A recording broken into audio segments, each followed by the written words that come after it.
So the history of the constellation of Gemini is bounded by two big stars of this constellation, this zodiac sign, that are the stars that we call today Castor and Pollux.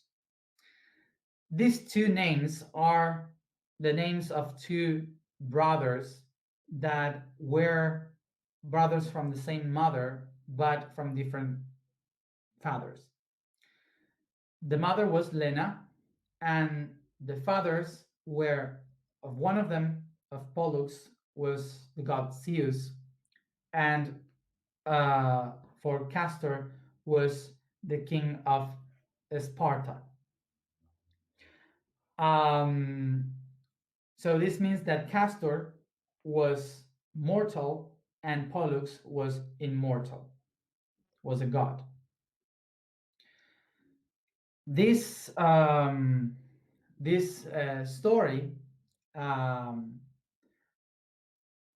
tells that these two brothers they loved each other so much, a lot, and that they lived many stories all together. They fought together in wars and battles, and they do many adventures, and they love each other so much that they couldn't be apart from each other. But of course, Castor was mortal, so in one of the battles, he was harmed and he died. Because of this, Pollux couldn't stand that truth, so he asked to Zeus, his dad, to kill him and to make him mortal, so he could go to the Hades to to the underworld to live with his brother. Or he asked, is he able to come to the Olympus with us? So Zeus decided to take both brothers and made them into stars. And that's why we have these two big stars called Castor and Pollux in the skies. That's the story from the Greek tradition. But of course, if you read the Egyptian tradition, they will speak that these are two brothers and his siblings, sorry, a brother and a sister, that they were living together all the time, representing the positive and the negative, the skies and the earth, both positions as unity, like if they were one. Um, the integration of the duality. So we have to pay attention to this when we speak about Gemini. Gemini is two brothers that are very opposite to one another. So they're opposite, but it doesn't mean that they are against each other. They are not against each other. They love it to each other. Their natures are very different. Their natures are different because one was mortal, the other one was immortal. So they are very, very different by essence. But because of their differences, they love so much one another that they want to be all the time together. So for the Asian tradition, these two stars will represent the yin and the yang, which is the positive and the negative.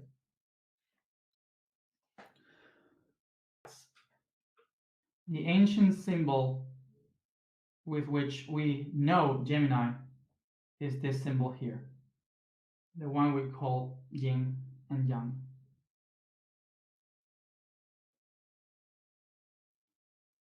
So we have Gemini constellation.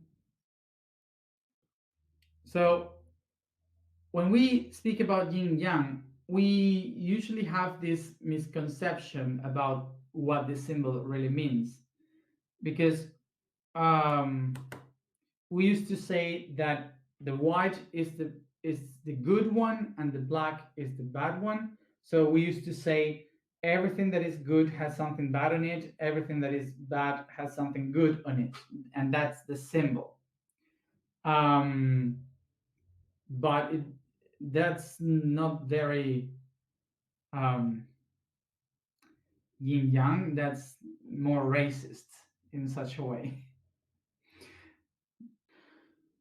So as just to make it clear of why we believe that black is bad and white is good, is something that we have to understand from the very beginning. Okay, from the very beginning, we have to remember that for us, the night, which is darkness, is really a bad thing because in the night we don't know what is going to kill us. We don't know what is going to, you know, what is going to be there trying to kill us. Mm.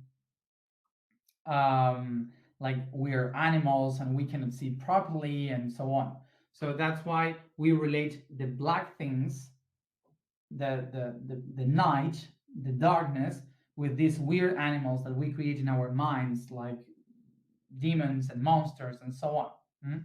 So that's what we start to create with this. And also, the rotten food used to get black, so something that can kill us if we eat it, maybe we can die. Okay. So in our subconscious, through thousands of years, we start to create the idea that the black is bad.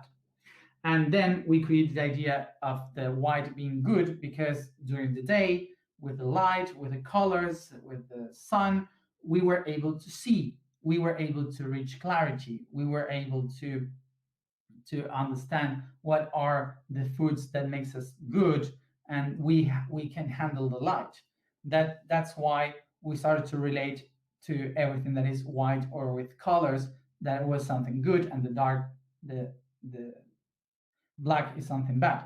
And of course, later they started to relate that the um, with the people. So they started to say that by the logics of thousands of years, they thought, okay, so bad, so the black people is bad and the white people is good, and that it's one of the misunderstandings of these two colors, that is not related to bad or good. So yin yang is not representing the good things and the bad things.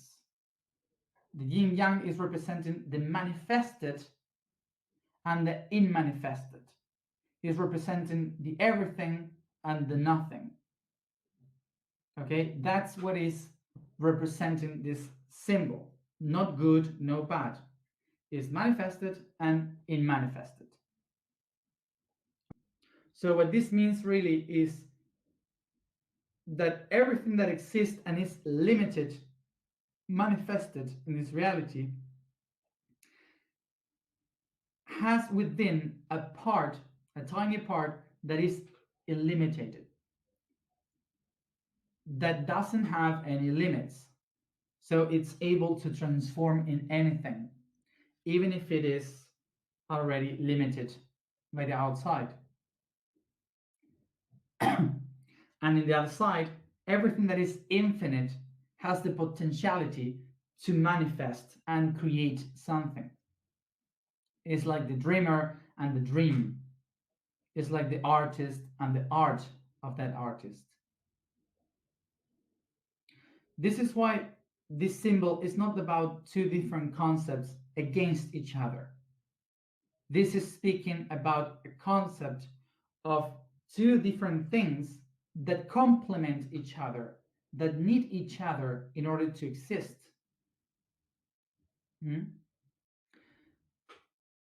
We could say that these two are the stars, Castor and Pollux.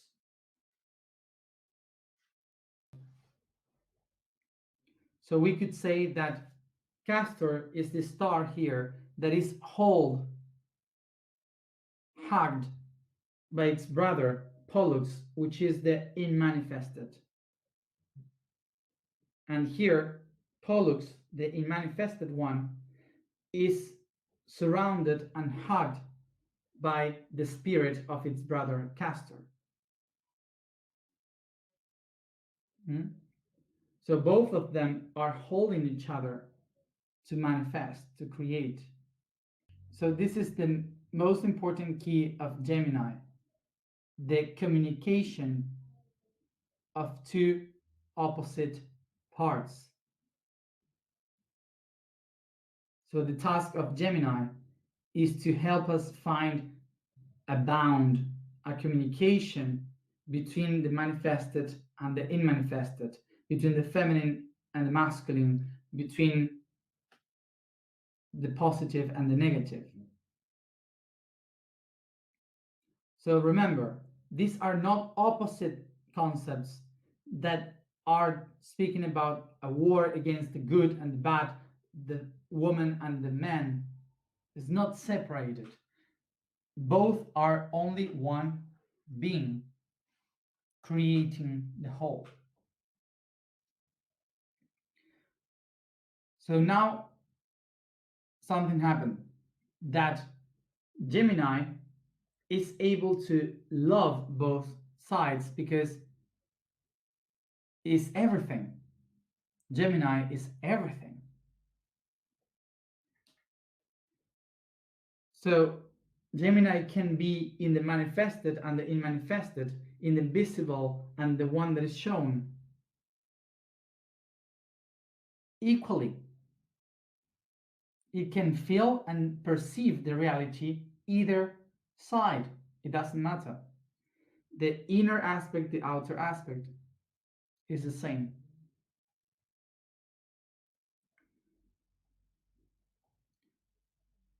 So Gemini is a really good master into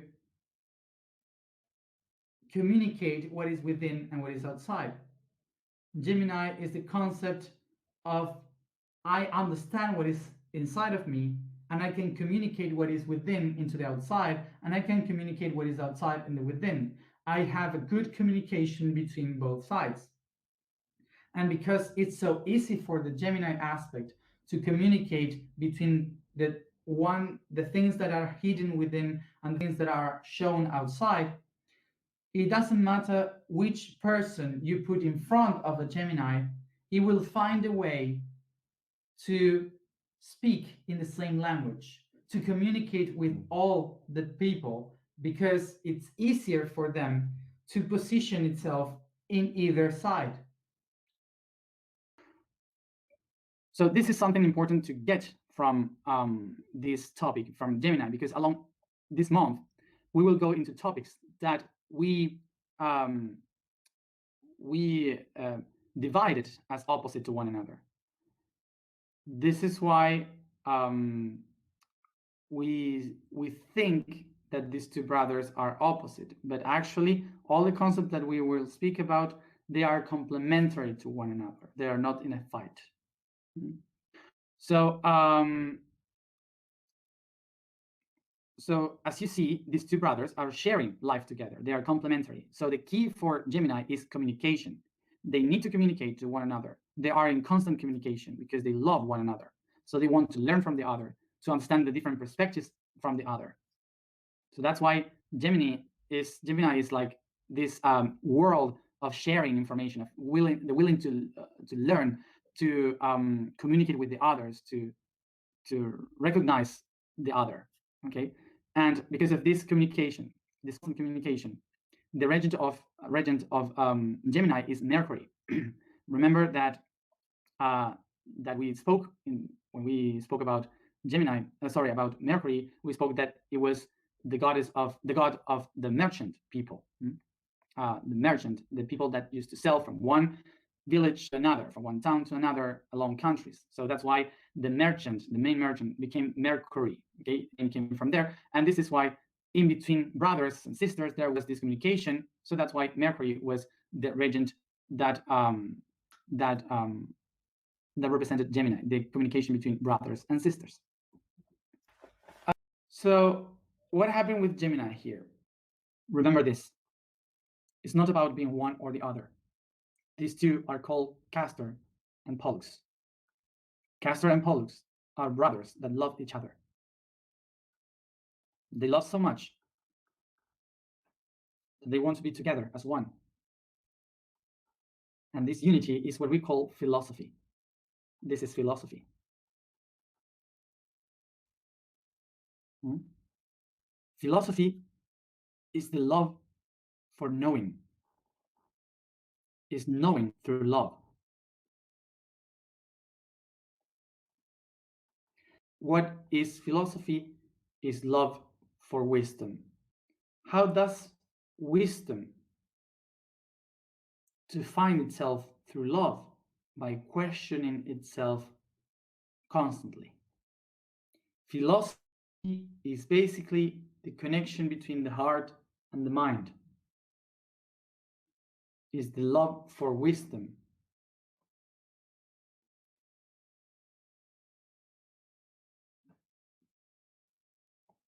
And in the middle, we find the questions, the communication, is the constant communication between the two parts to share, to exchange views, to grow from that. So remember that in order to open yourself to this energy of Gemini, we have to feel like philosophers, allowing us to feel our ideas, to wonder about them, to love, to question our mind. That's evolution.